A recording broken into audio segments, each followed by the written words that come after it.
CM photo எங்க sir? அங்க வெளியில ஏன் இங்க வைக்க மாட்டீங்களா சார்?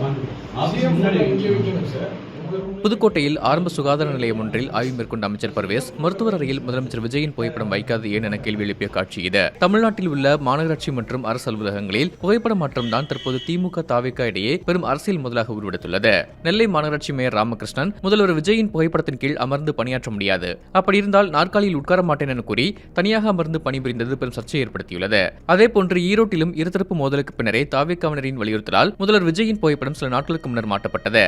அரசாணையின்படி முதல்வர் விஜயின் படத்தை வைக்க ஒப்புக்கொண்ட சில இடங்களிலும் விஜயின் புகைப்படம் அருகே திமுக தலைவர் மு.க. ஸ்டாலினின் படமும் இருக்க வேண்டும் என திமுகவினர் நிபந்தனை விதித்து வருவதாக தகவல் வெளியாகியுள்ளது. கரூரில் இந்த விவகாரம் மேலும் முற்றி அதிமுக மற்றும் காங்கிரஸ் கவுன்சிலர்கள் தங்களது தலைவர்களான எடப்பாடி பழனிசாமி, காமராஜர் படங்களையும் வைக்க வேண்டும் என போராட்டத்தில் குதித்தனர். குன்னூரில் முதல்வர் விஜயின் படத்துடன் வைக்கப்பட்டிருந்த ஸ்டாலின், பழனிசாமி படங்கள் தாவேகாவினர் அளித்த புகாரால் அகற்றப்பட்டதை அடுத்து மோதல்களை தவிர்க்க நகராட்சி அலுவலகங்களில் போலீஸ் பாதுகாப்பு போடப்பட்டுள்ளது. அரசாணையை புறந்தள்ளிவிட்டு முதல்வரின் புகைப்படத்தை அலுவலகங்களில் வைப்பதை எதிர்ப்பதன் மூலம் திமுக, அதிமுக கட்சியினர் தங்களின் விசுவாசத்தை காட்ட முயல்வதாக அரசியல் நிபுணர்கள் விமர்சித்து வருகின்றனர்.